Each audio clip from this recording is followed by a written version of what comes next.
I was shocked that E.J. Manuel got picked before him.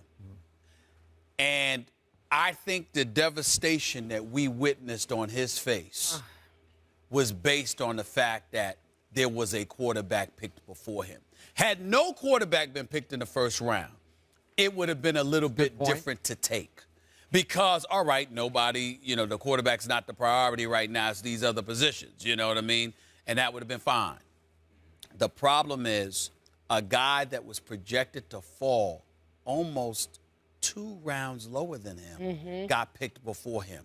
So if that happens, all of a sudden you're Geno Smith and understand the specter of what's transpiring here before his very eyes. If that could happen to me, who's to say Matt Barkley's not going to be picked ahead of me? Who's to say Nasib is not going to be picked ahead of me? Who's to say a Landry Jones is not going to be picked ahead of me? Or Tyler Wilson, anybody else? Who's to say that's not going to happen? And that's got to be devastating. As an aside, the NFL, and in particular Roger Goodell, a man that I have profound respect and admiration for, don't always agree with him, but I agree with him a lot. Yep. You have got to figure out a way to shield these kids from some of this. Yeah, we got to see them. We got to see some of it. We don't have to see but all I mean, my of it. Lord, Yeah.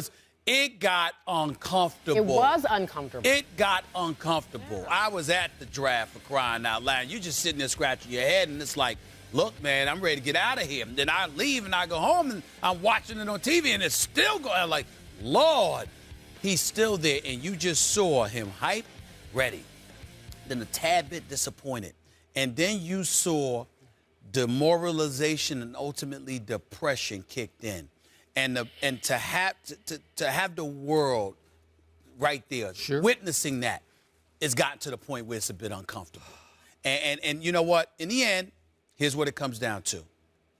I'd be remiss in neglecting to say this. Could the scouting report have had something to do with it? Possibly.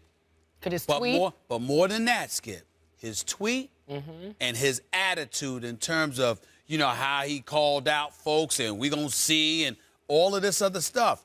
Because at the quarterback position, people are looking for you to see if you can handle criticism. You got to have alligator skin. Yep. And the fact of the matter is, Geno Smith did not show that leading up to last night. And who knows what kind of an impact that have had. To some degree. Obviously, ultimately, it's a skill set and what they think works and doesn't work for them.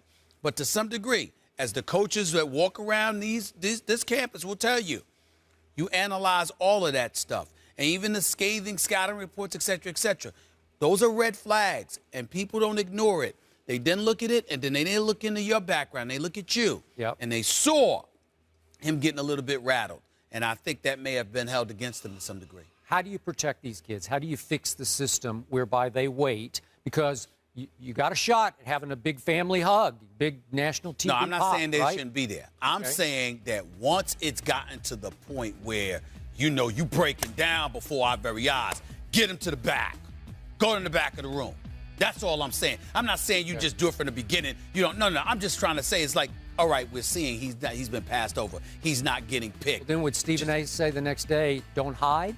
Well, no, I'm saying you got to come out eventually. It's just like he's not coming back for the second round. No, I don't blame him. I don't either. I don't blame him. Yeah. That's all I'm trying to say. We've seen Hold on it. 1 second. Adam Schefter is reporting that he said he is still here in New York and he will be Come here. back. Oh, he changed his mind. Too. He changed his mind. Oh, he changed his mind. Okay. As we saw last night, he told Susie that he was not going to come back, or she said she reported. Well, I hope he's heard something Kobe, that he will get taken fairly quickly today, or tonight, I should say.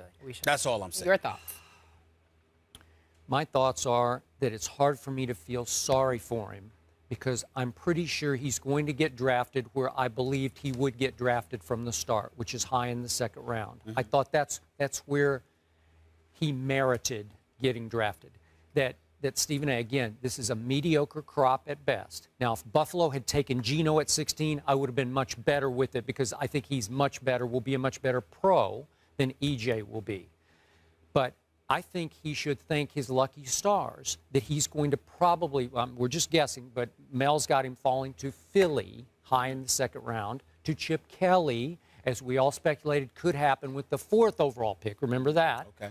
Be a great spot for him to learn for a year or so behind Michael Vick in a system that I think will fit him like a glove because I want to see this kid, Geno, get to operate in Chip Kelly's offense because Geno ran a very fast-paced, complex offense at West Virginia, as you know, Stephen A. Do I have issues with him? Yeah, I do. He's a second-round pick because, remember, he was throwing to the guy I called yesterday, the best player in the draft, Tavon. We're going to talk about him later. Is the guy I thought at number 8 was the steal of the first round. Okay. Stedman Bailey will go pretty high and be a really good receiver for somebody for a long time in this league if he stays healthy. So you've got 2 great weapons. And I told you, Geno has smallish hands. He had 32 career fumbles, which I do not love. And if you carefully watched his games after the red-hot start and Heisman leader through 5 games, go check the tape. I just watched it on TV. But go look at what happened at Texas Tech, 49-14. Back home in Morgantown, Kansas State, 55-14. Team said, okay, we're not going to blitz you anymore because you're beating our brains out when we try to go after you because you can move in the pocket. We're going to drop 8 back and just play coverage on you, and we're going to mix our coverage. We're going to make you make quick decisions, and he struggled with that.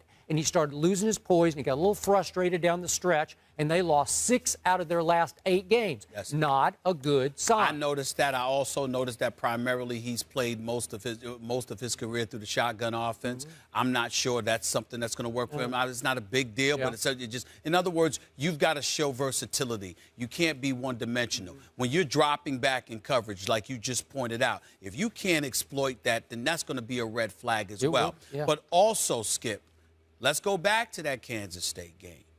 Was that not the game where he was seen on the sidelines, incredibly emotional and rattled as his team was losing? If I remember correctly, I believe that was the game. I'm not saying that it's fair, but it is reality that a quarterback is held to a different standard in terms of his temperament, in terms of his leadership ability, how he conducts himself under pressure, and in light of a shrapnel of criticism.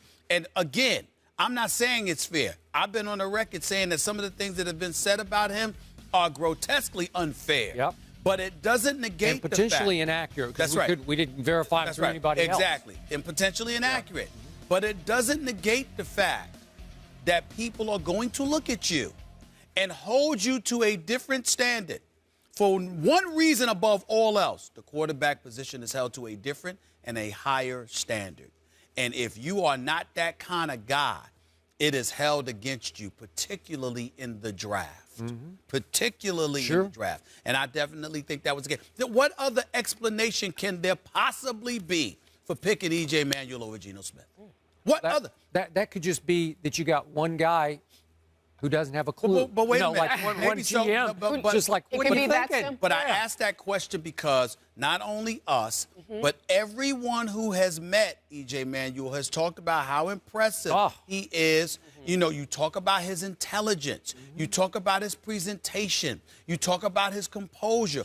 All of these things. Something that just oozes confidence. And you see this guy walk into a room and you like, you pay attention. He looks like a winner. He looks like a winner. Okay. He looks like somebody that could be a leader on my team. Agreed. But can you play the position? No, I'm not knocking that. Okay. I'm just talking about in comparison to a Geno Smith. I'm saying, I'm saying to me, I can't think of another explanation as to why they picked E.J. Manuel over Geno Smith. Well, clearly in interviews, he blew away, buddy. He blew away. He blew him away. I get it. I get it. Blew him away.